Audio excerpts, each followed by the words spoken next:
welcome to Season 2, Episode 1 of Naturally Aspirated. We are joined, as usual, with Chili. Chili, say hi. What's up, Jets? And we're also joined today by a guest host, Tom from the Automotive Blog. Hey guys, how's it going today? We're going good. All right, let's get right into it. We're going to start with something that Tom is pretty familiar with. Well, I guess the brand, not so much the car, I'm assuming, as there's probably one, but the Porsche 918 RS concept. So it is the bones of the Porsche 918 Spider, and it has installed on it the aerodynamically optimized body, it says. Personally, I think this thing looks insane, kind of LMP2 car-ish. What do you think, Tom? I definitely think, for a concept vehicle, or just, bouncing back to the brand as a whole, Porsche has always stayed true to their concepts, looking back at any vehicle. Most of their vehicles are always very similar to what the concept looks like. If this is a vehicle that actually comes out into the market and is, limited run or whatever it may be for the situation, I think this vehicle, it would be very similar in real life, and it looks incredible in the concept. One thing I love about this is just the overall aggressive look with it, while still being very sleek looking as well. So paying tribute to that 918, having that sleek design, but obviously looking at the new RS design here, it's definitely a lot more aggressive, but you can still see the similarities between, the original 918 from 5-6 years ago and, the 918 RS concept that we see here. They definitely look quite similar, but this looks like a whole different beast, which I love. Yeah, absolutely. The added aero, I think, looks stunning. Like, there's curves and lines everywhere. From that front splitter, super aggressive, to that rear end. The diffuser looks wide open and just, yeah. And then the shark fins all over the place towards the rear of the car. Big hood scoop. I think it looks awesome. Chili, what do you think? You guys kind of took everything I wanted to say. I love the way the car looks. It just has a sex appeal to it. Honestly, it just looks so nice. If you're driving around this thing, everyone's head's just gonna turn 180 and look at you. Even if it doesn't look exactly like this, if it looks just slightly similar, you'd be like, holy cow, this is a nice car. Yeah, definitely. I'd love to see this go head-to-head with the AMG Project 1, or whatever it's called, AMG 1. If Porsche can bring in some Le Mans or World Endurance Championship technology and rival the AMG 1's Formula 1 technology, because they both look like aggressive track beasts, and then you throw in engines like that in there, and I think this thing would just be exceptional. I think the front headlights look sweet. I don't know what it is about them. They're super simple, but yeah, it looks... He loves the simple things in life. Don't confuse them too much. Yeah, as a simple-minded person... Go ahead. Sorry about that, Dave. I think one thing I could see with this vehicle is almost another trifecta battle, actually. So in 2015, there was the hybrid 918 Spider. There was the hybrid Ferrari LaFerrari. There was the hybrid McLaren P1. Well, just you talking about the Project 1 there, if this were to be an actual vehicle that would go in production, I think the timeline for this vehicle, but also with the Mercedes AMG Project 1 and possibly the Aston Martin Valkyrie as well, these vehicles are, we don't know too much about the 918 RS concept here as much as we do with the Aston Martin Valkyrie or with the Project 1 Mercedes, but I think if these vehicles come out hopefully in the same timeline, or that's the best way to put it is if Porsche were to actually create this car in a timeline that would be similar to those vehicles, I really think we could see another trifecta battle between three super hypercar performance trio, basically. I think there could be definitely a good battle there if this car were to really come true and come in at the timeline similar to the Valkyrie or the Project 1. Yeah, absolutely. Here's one for you. When did the 918 launch? 2012? Is that right? It launched in 2012, but the vehicle came out in 2015. And the first one actually was sold by Christian Gersdorf, one of the sales executives at Porsche Edmonton. Yeah. And that was the first one in Canada, and first one ever sold was by our sales executive, which is awesome. That's sweet. That's sweet.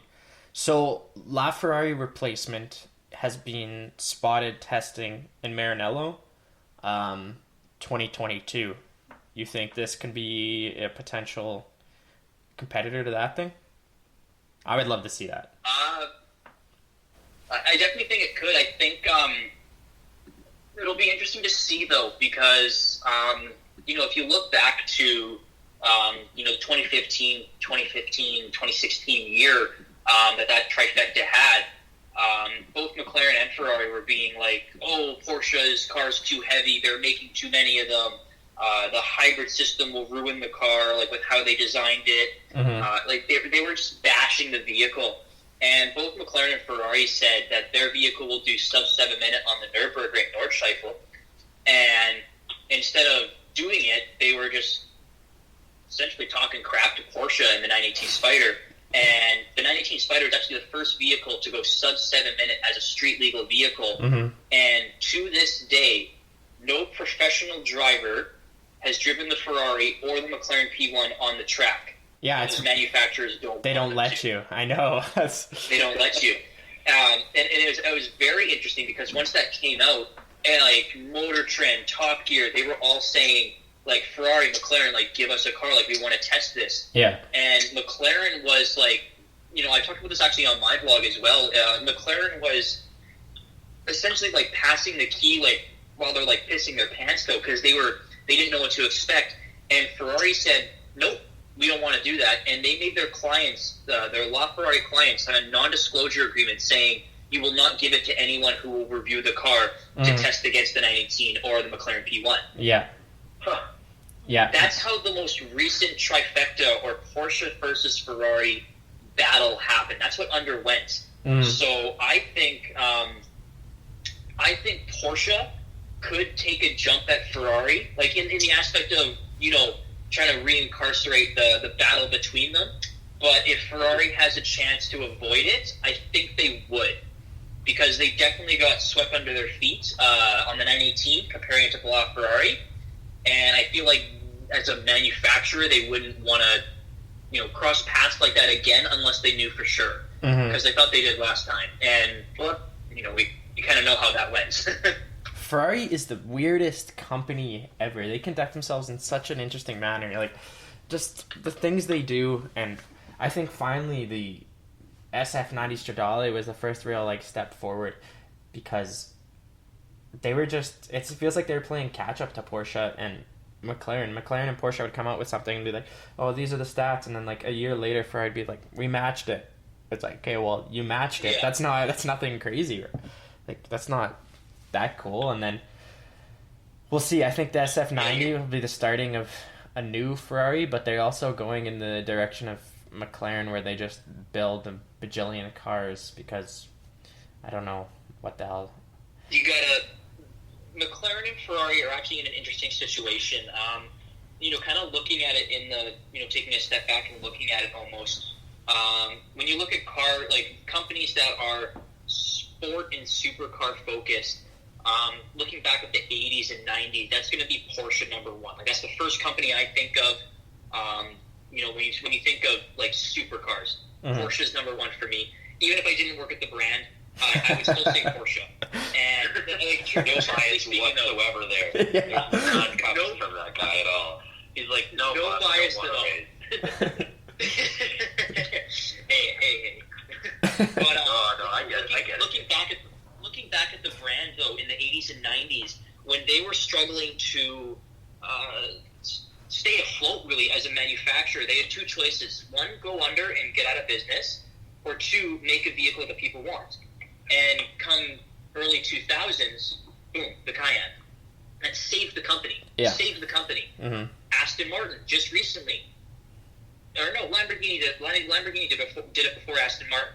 Company's not doing too well. We, as enthusiasts, we don't see that because we're just like, oh, we keep seeing cool Lamborghinis. It's awesome. But that company wasn't doing too well, and to save it, they came up with the Urus. Yeah. That saved the company, and now it's with Aston Martin. And looking back at looking at McLaren, looking at Ferrari right now, they have two choices. Well, they have three really, but two choices: make more sports cars to make it more affordable or more choosable for their clients, or they make an SUV. And both Ferrari and McLaren, I think, like in theory, instead of going the SUV way just yet, I know Ferrari's thinking about doing an SUV, but we haven't seen any real pictures yet, and we don't have, a specific like timeline yet in detail with it. It's just been said that they're doing it, but I don't know. I also say I'm 6'3" to some people, and so you're really saying something and actually showing and doing it are two different things. And I think both Ferrari and McLaren right now are trying to make more cars, more sports cars and supercars for their clients before they make the SUV. And I think Ferrari is closer to making an SUV to save their brand than McLaren is. But nonetheless, I think that's the reason behind their purpose in, having, more surplus of different models and designs and patterns in their seats, just to make sure that, their clients are happy with having a supercar before they jump into the SUV market. Yeah, let me ask you this question. Do you think creating that SUV would be selling out for those brands, or do you think it would be just like them trying to save it or doing something else with it, like trying to just do whatever they can to stay afloat? I truly don't think that's selling out at all. I think that is in the in the world we live in terms of economics and safety measures and efficiency, like emissions, all that stuff really strains the super hypercar, ultra car, or even sports car industry. It really does. And I truly don't know McLaren clients well. I don't know Ferrari clients well, but I do know that Lamborghini, for example, the Urus is their most popular vehicle, or second most to the Huracan in the history of their company. Like, you see them everywhere. I've seen more Uruses this week than Huracans in 3 months. That's a number you got to think of, right? And we don't even have a Lamborghini dealership here in Edmonton. Those people are outsourcing to get that SUV. That's a pretty bold move. It's and nice so looking SUV. It is.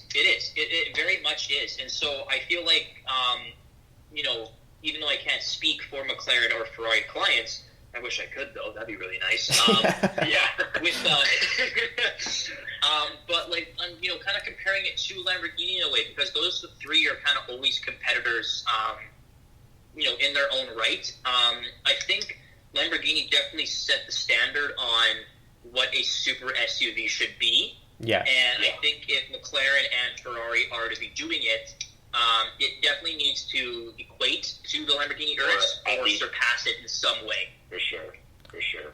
But it's going to be difficult for both McLaren and Ferrari to do that, because the Lamborghini Urus is based on the same chassis and the same engine as the Audi RS Q8 and the Cayenne Turbo SE Hybrid. They're all based on similar platforms that each manufacturer can tune and tweak to their preference, which is why, that's like a trifecta of super SUVs in their own. And I think that Ferrari and McLaren both are going to have, somewhat of a challenge when it comes to making an SUV, because they don't have, a parent company or a neighboring competitor to really bounce ideas or bounce products off of as much as Lamborghini did when making that car. So they're definitely in a tight spot heading forward with something like that.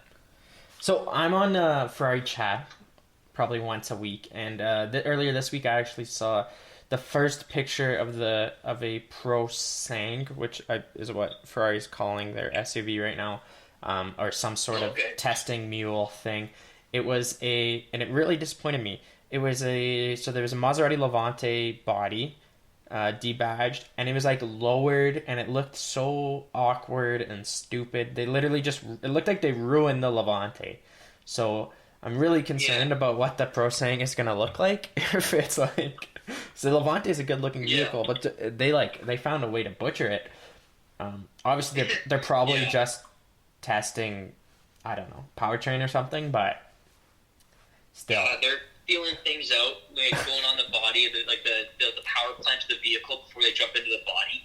I could definitely see a manufacturer, especially like I said, bouncing back, like Ferrari or McLaren, I could truthfully, like, definitely see them doing something like that. Yeah. In the sole aspect of making sure they get it right. Yeah. Because, like, if they do it, like, they have a lot to live up to. Yes, exactly. Yeah. It could save the company, or it could ruin it. Or it could ruin it. It's a big decision for them. But, you know, it's a risk or reward type situation. Which one outweighs the other for them? Yeah. It could be like exactly. It could be an Urus, or it could be a DBX. I don't like the DBX. It could You know what? I'm going to be honest with you. Yeah? I prefer the Aston Martin DBX over the Maserati Levante. Ooh. Yeah, I know that stings you a little bit there, Dave. Why? Why? Yeah. Have you been inside a Grand Cherokee, or sorry, the Levante before? Have you been inside it? Oh, yes, it looks like it's got Chrysler. It's got Chrysler parts. You've been inside a Grand Cherokee there, Chili? Yeah. Very similar. So close your eyes, visual that interior. Now think of all those Jeep logos as Maserati logos, and that's it. That's the only difference? That's the only difference. And Dave, I know you're going to want to talk. I know you want to correct me or try and change my mind with this. No. I personally think that the Maserati Levante on the outside is a decent looking car. It's not a great looking car in my mind, but it's decent, which is fairly good. I like to think I'm a fairly critical person in terms of looks with vehicles, but the interior of that vehicle ruins it for me. You're paying like 70 to over 100 grand on this vehicle, and the switches are from a Dodge Journey. No, absolutely. Like for window switches, it's little things like that, and their infotainment dial. It's like a tower of little circle things, and it's just it does look nice, but once you're in it for 5 seconds, if you've been in a Grand Cherokee, you see a Grand Cherokee. It's the same infotainment system. Yeah. It's the same technology. Disappointing. That's very disappointing because you're paying top dollar. You expect the minute details to blow you away. It's the little things that really absolutely make a difference. Again, though, absolutely. I see that as the same. I see that as the same sort of thing. Like they went to change their brand and revive their brand, and being part of that Fiat Chrysler group, they absolutely took some cheap parts from Chrysler and Dodge. That are definitely noticeable in there. Like you said, the infotainment and the window switches. I remember looking down at the window switches, they're exactly the same as that are in a Dodge Charger police car. They're literally the exact same, and that, which is disappointing. I think that's kind of how the only reason they made it affordable. I'd be interested to see. It's still 100 grand though. Yeah, I mean it's affordable. Income for most people. More like affordable. Affordable, like a Grand Cherokee Trackhawk, but yeah. But yeah, those parts. I know what you mean, though. I agree, though. It's the Levante is an interesting vehicle for me. Even the Stelvio, the Alfa Romeo SUV too. Yeah. I prefer that, but the Levante is just. I don't know, looking at it at certain angles, even on the outside, I still see some similarities, with the Chrysler company and everything like that, and just, I can see the transformation that they did with it, and to me, it's just, I'm not a big fan of that. All the power to you. If you have a parent company, utilize them to lower your costs, lower your prices for consumers to buy your vehicle, so that way you can sell more, and then you can make more and sell more. That's business. Yeah. I love that. Good for them. But using the same light switches in a car that you can buy for 15 grand. Yeah. It's just, it's things like that. They could have spent a couple extra dollars. The light switch isn't going to be that much more. Yeah, exactly. Oh shit, I forget this saying. I'm not sure if I can say shit on here. It's all good. Anyway, I said it twice. We'll carry through. Yeah, cut that out. Joking. We're all good. We're all good. Yeah, we're all good. We're still rolling. Thinking about it in the aspect of, I forget what this saying is, but it's just kind of if you only do 95% of the work, but the guy next to you did 100% of the work, that extra 5%, like an extra 50% of work. You know what I mean? It's those finer details. It's the buttons on the steering wheel. It's the light switches. It's the colors on your infotainment system. It's the ambient lighting. It's little details like that Mm-hmm. that, to me personally, screw it. Even like how like tightly fitted like your climate control buttons are, or like your infotainment buttons, like all those little materialistic things. Me personally, that's what separates a luxury car from a domestic car. No. You know what I mean? Yeah, that's what you're paying for. You're paying for that way you feel when every little thing is set off a little bit different. Exactly. That's what you're paying for. Yeah. Exactly. Like, which company's like killing it with new designs? In my mind, Hyundai with their new vehicles that they're doing. They look I'm sweet. personally not the biggest Hyundai fan. Their new designs, though, are very nice. Absolutely. I like those vehicles a lot. However, sitting in those vehicles, I do pick up on the cheaper quality on the interior. When I'm on the exterior, kind of looking at how much paint layers are on there, Mm-hmm. I pick up on that. There's a difference between nice and luxury.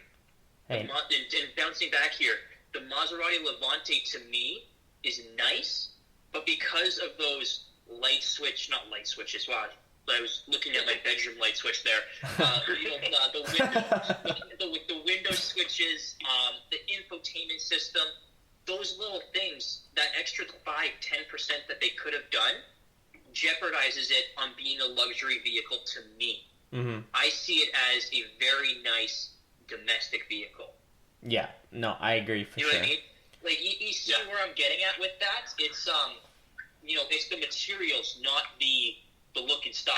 Yes. You can make a $25,000 car look good. Like, the new Kia K5 sedan, I think, starts at like $30,000. That's a good-looking car. It looks sweet for sure. Like, yeah, it looks good, but it probably doesn't have the best quality and the best materials. Yeah. That's because it's a $30,000 car.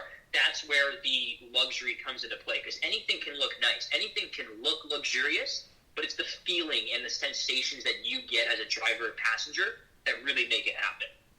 Yeah, absolutely. So when Maserati launched the new MC20, right? That's what it's called, something like that. Yeah. Yes. Yeah. They did announce that they're replacing the whole brand, so I think it'll be interesting to see where they go from that, as the MC20 is 100% in quotations. I'm going to say, my hands are doing air quotations, Maserati. Yeah. So which we can all see. yes, which you guys can see over the phone, and Yeah, they can see through, the phone. and they can see through the recording. And we can see over the podcast. Yeah, but Yeah, you and the viewers can see me looking at my light switch when I'm talking. exactly. So I'm interested to see what 100% Maserati means, and if they carry that over into the SUV replacement and Ghibli replacement, stuff like that. But moving on now, we got to move on. So let's move on to. Yeah, we gotta move past here. We went from the 918 RS to Formula One, not Formula One, to SUVs. Mercedes AMG, to SUVs, to luxury versus domestic. Shit, you gotta make me not talk so much, okay? What's the next point here we're gonna go to, Dave? All right, we're gonna go on to the Hummer EVs. So I'll just say off the bat, there's 4 options. There's the Hummer EV2, the Hummer EV2X, the Hummer EV3X, and the Hummer EV Edition 1, which is sold out. That's like the one everyone's seeing. So $112,000, $113,000 Canadian. It's got 3 motors, 350 plus miles, 1,000 horsepower, which seems to be everything that's electric now does that. For trucks and SUVs at least. 0 to 60 in 3 seconds, 800 volt DC fast charge capable, up to 350 kilowatts, charging nearly 100 miles in 10 minutes. I didn't convert that to kilometers. 160. There you go. I know math. 160 kilometers in 10 minutes. I know that. Yeah. Chili, what do you... I put myself on mute, and my Google Earth said, sorry, I can't figure that out right now, and I was like, great. All right. Chili, what do you think of the Hummer EV's looks and just everything about it, those stats and stuff? Well, my very first impression when I just looked right at a picture was just the front end. I thought it looked a lot like the new Ford Bronco. That was like the very first thing that clicked right at with me. Yeah. But other than that, it doesn't look I'm not a huge fan of this car. It just doesn't wow me as much as I thought it would based off of the stats, like looking at it. Yeah. I mean, it is a Hummer, and I'm not a huge fan of Hummers. Oh, come on. Hummer, man. I never have been. The only Hummer I ever liked was the one in Zombieland, the first one, when they just hop in the thing and just start running over zombies. That was the H2? Yeah. Yeah, the yellow one. I hear you. Yeah. That was the extent of my enjoyment of Hummers, really. What do you think's the best angle for this car? Like, is there one part of it that looks good to you, or is it just overall it looks not very nice? Just overall, it's not. You don't like it to me at all. You don't even like one single thing. Like I don't know. I like the T-top roof thing that you can do. Yeah, absolutely. Which they have to do. Like that's like the new thing right now. Fit in the trunk. Oh, that's nice. That's nice for sure. Yeah, it can fit all in the front trunk, which is incredible. Yeah, that's really cool. I like that it's got like a front trunk, which is pretty interesting. Yeah. And I guess I do like the front lights and everything, but again, that looks like the Ford Bronco to me. Yeah, I really like them. It just feels ripped off. I think from the front it looks sweet, but yeah, it kind of does look like that Ford Bronco, or even like, you know, the older Ford Broncos, how they kind of had the big grille that goes in between the lights, and I guess the new ones do too. But yeah, it kind of does remind me of a Ford Bronco. But that I think all cars have the grille in between the headlights.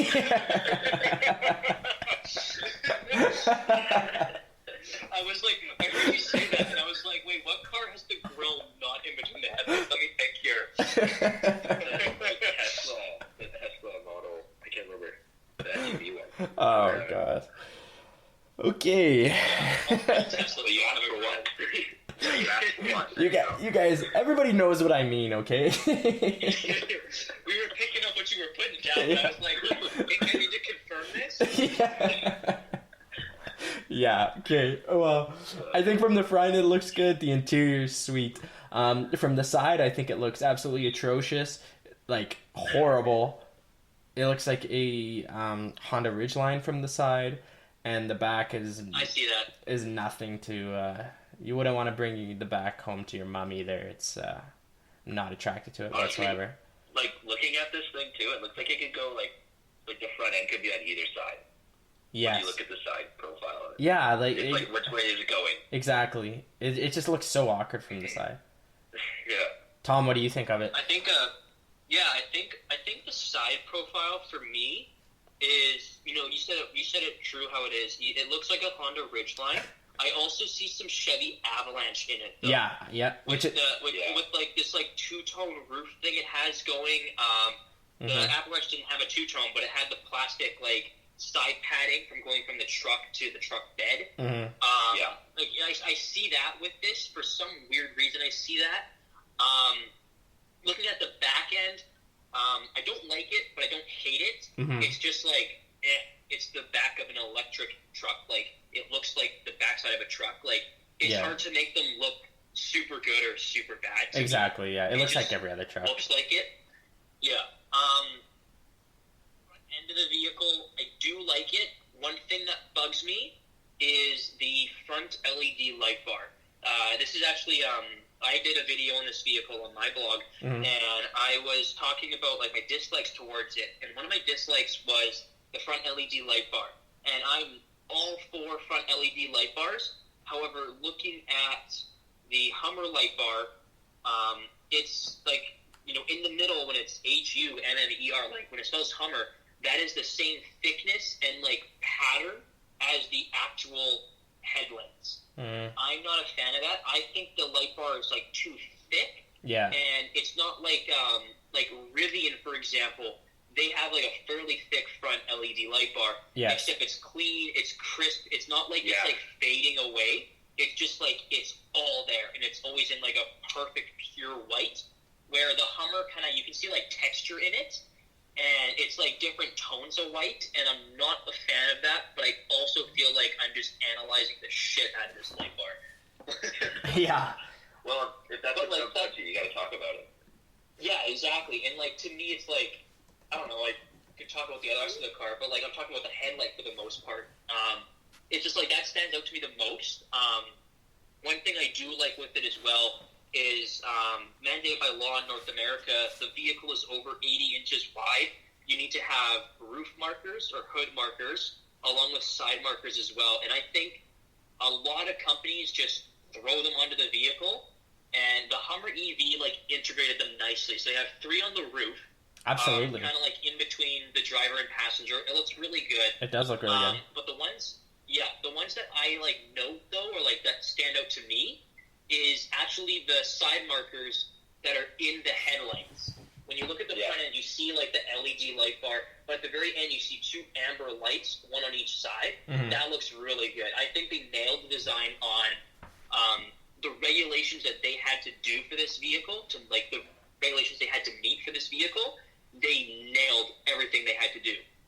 Yeah, absolutely. So the EV2 starts at about 79,995. That's coming in spring 2024. It's 2 motors, 250-mile range, which isn't very good compared to some other things that are out there, and even the other Hummers that I'll be going through here. 400-volt DC fast charge capable, 625 horsepower.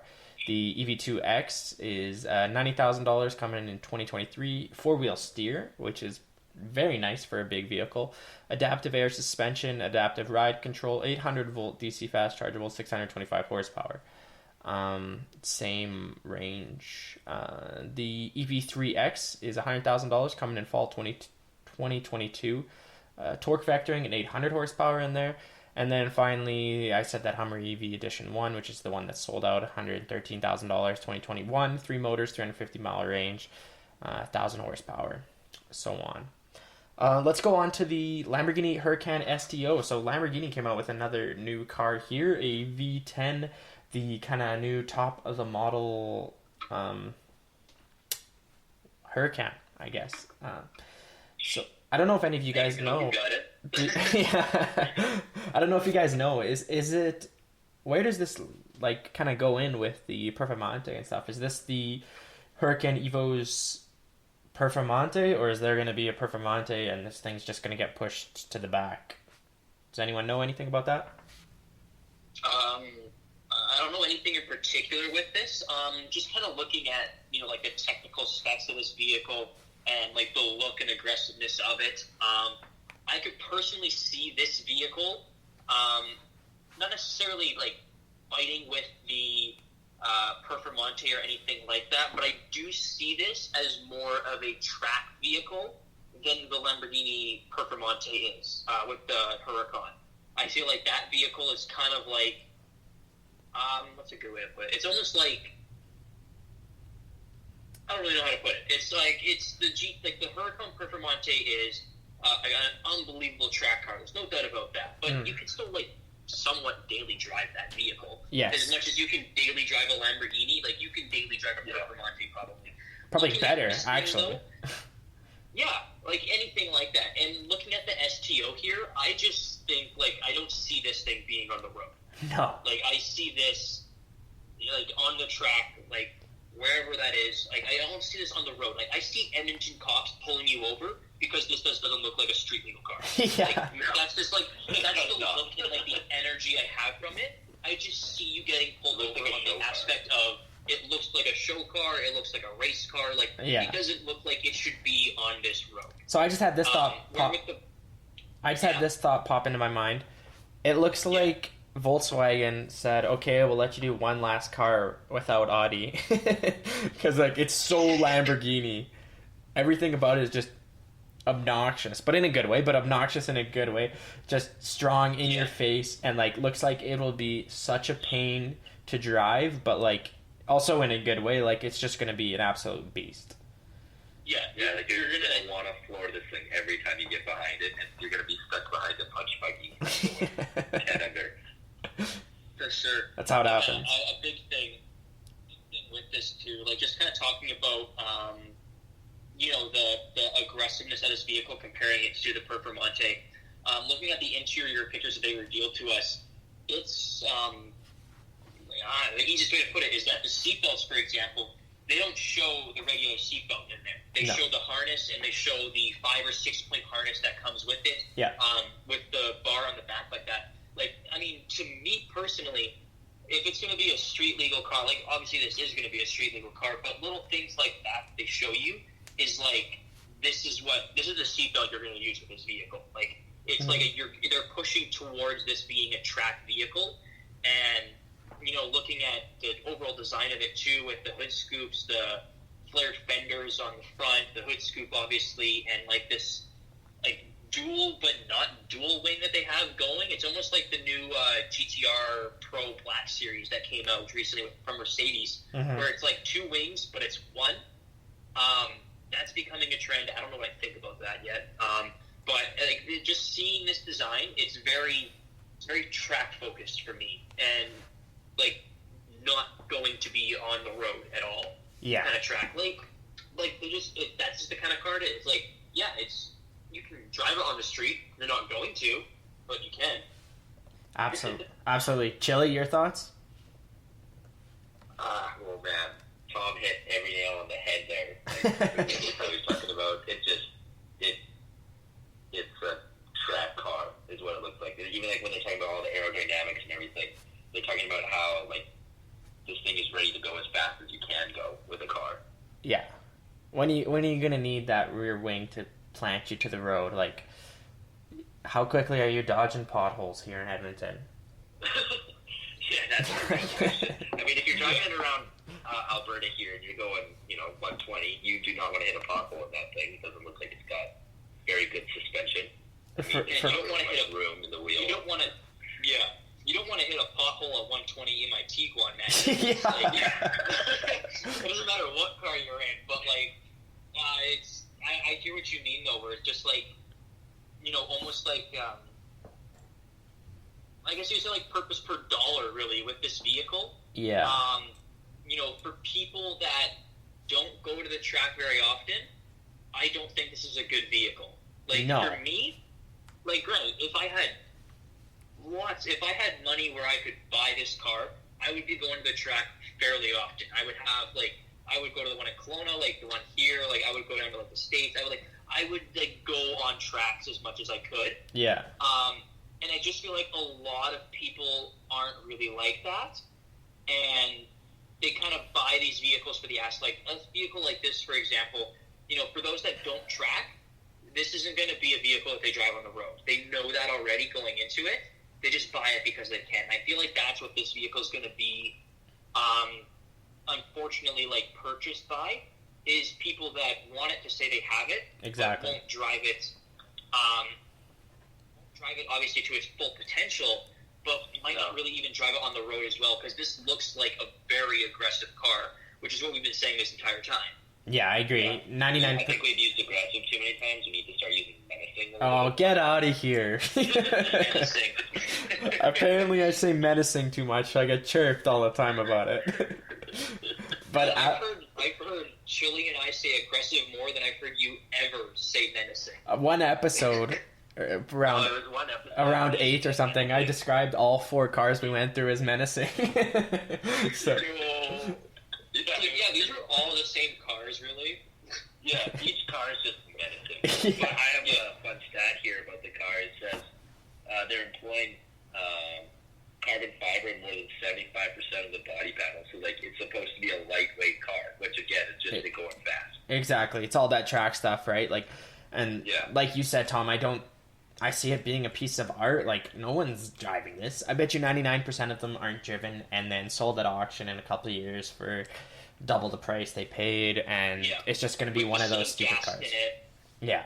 It's going to have delivery miles. Delivery and everything. Exactly. It's a novelty to have these things. And I think, bouncing back, actually, to kind of going to, near the beginning of the episode, we were talking about how, the Lamborghini Urus kind of saved Lamborghini, and how, should Ferrari and should McLaren, are they going to jump into this? Mm-hmm. I think the Lamborghini Urus allows Lamborghini to make cars like this. Do you know what I mean? Absolutely. Yeah. I agree. So they have enough profits to do a couple, where they're not actually making a ton of money off of these cars. Exactly. Time to make a Lamborghini Huracan, rear-wheel drive, all-wheel drive, a modified one, whatever it is. Then they have the same time to make a Lamborghini Performante. and then you're like, you know what? Screw it. Let's make a better one than this. Let's make a Lamborghini Huracan Evo STO. Yeah. And then they're like it's just like the changes that are happening in the automotive industry, especially with the super and hypercar brands like Lamborghini.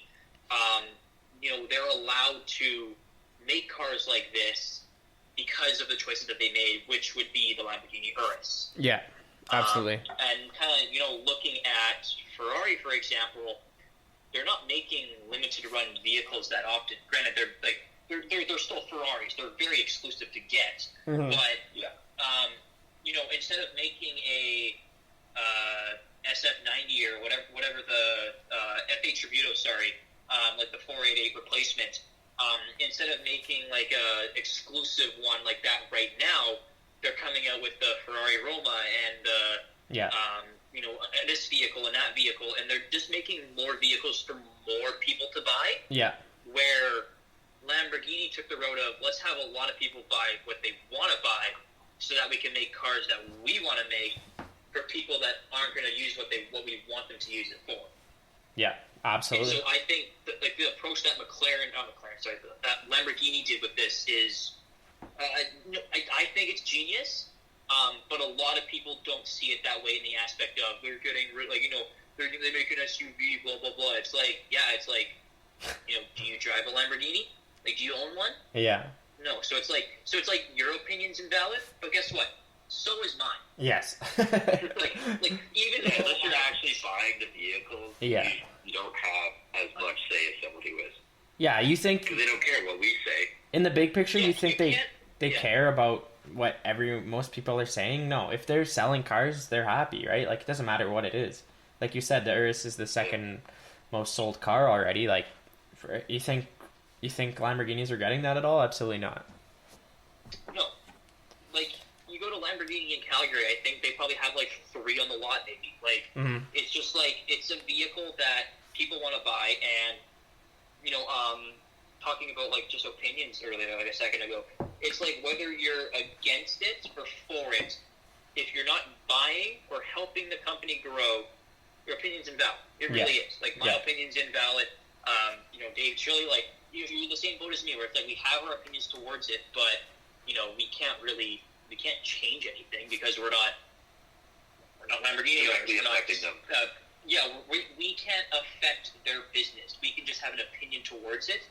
And in the exclusivity of people that own McLarens and Ferraris and Lamborghinis, they have a toll, like they have a power where they could possibly do that. And I think a lot of them are still supporting Lamborghini because, well, they still have Lamborghinis. Like, people are still buying Lamborghinis. They support their business style. And I think that proves the aspect of SUVs being a good thing for Ferrari or McLaren to jump into in the near future. Mm-hmm. Absolutely. All right, guys. You finally answered that question earlier. We're going good. Yeah. Yeah. All right. Veered off a little bit there. All good. We'll wrap it up here a little, though, First here, thing boys. First thing we talked about was the 918 RS for like 5 minutes, maybe, I think. Yeah. The rest of the time was just a bunch of SUV talk. Yeah, which is perfect. Yeah, exactly. All right. Thank you guys for listening. Chili, any last words? Just, eat some vegetables, make sure you're drinking enough water every day, and just stay healthy, everyone. Tom, go ahead. Give a little shout-out to your automotive blog there, too, for sure. Awesome. Well, thanks, buddy. I appreciate it. I recently started that blog on my own. It's Edmonton's Automotive Blog. You can find it on Instagram at automotive.tom. You can also find me on YouTube. When you go into my Instagram, though, you'll see all my links to where everything is. I'm kind of just doing my own thing, kind of helping myself grow outside of being in the dealership and kind of seeing myself more as a, like a blogger and just someone who has a lot of input and, not input, I have no power in what the industry is. With what I do, I just kind of talk about what I see things in the industry, where I see it going, whether that be like car of the week or industry reports on anything like that, or even brand posts where I talk things, just Porsche, or should I go to another dealership, just that dealership. But, I'm with Porsche. I talk about lots of Porsche things and obviously hoot and holler them as much as I want to. But it's a super cool brand, just to kind of get more knowledge towards, what's going on in the industry, and just kind of get my input towards it. So it's a cool thing to check out. And one thing I do want to get better at is learning how to speak a little shorter. I think I've been talking about it for like 3 minutes now. That's one thing I'm definitely working on with my blog, and obviously with podcasts like this with the Cars Assured Park guys. I'm definitely going to try and get better at that in the future, because I feel like I took up probably close to like 45 minutes of the 1 hour and a half of just this blog or the podcast here. So I'm going to cut it short here. Thanks for listening, guys, and this is Tom here. All right, yeah, guys, if you're watching on YouTube, give us a thumbs up. If you're on Apple Podcasts, please give us a rating. That helps us out a lot. Anything else, just follow us on Instagram, and we'll see you next time. Thank you for listening to Season 2 of Naturally Aspirated. For more automotive news and cool car pictures and thoughts, check us out on Instagram at Cars Assured Park and on Twitter at Cars of SP. For weekly automotive articles, don't forget to check out our website, link in the description.